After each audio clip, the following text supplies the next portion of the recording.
Neptune is in its final days of retrograde in Pisces. And I swear, this is one of those time-coded hinge points where the universe is basically whispering, go inward, sit still, look at what's dissolving. When Neptune slows down like this, especially at the very end of Pisces, the literal last degree of the entire zodiac, your inner world becomes louder than your outer world.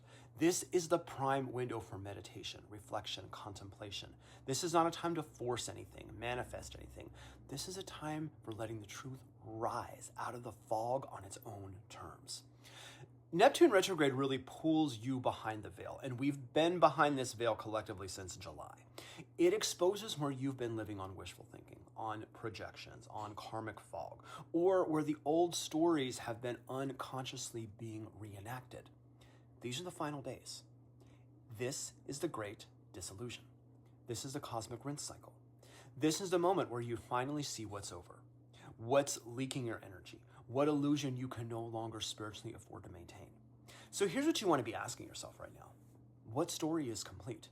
What identity have you been holding on to that is melting?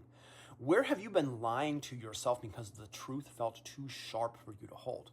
Because here's the thing. Once Neptune goes direct on Wednesday, it begins its final movement towards 0 degrees Aries. That's the first spark of the zodiac. That's the original ignition point. And Aries, of course, is the Ram. This is where dreams become momentum. This is where clarity becomes action. This is where you stop dissolving and you start charging forward, just like a ram charges.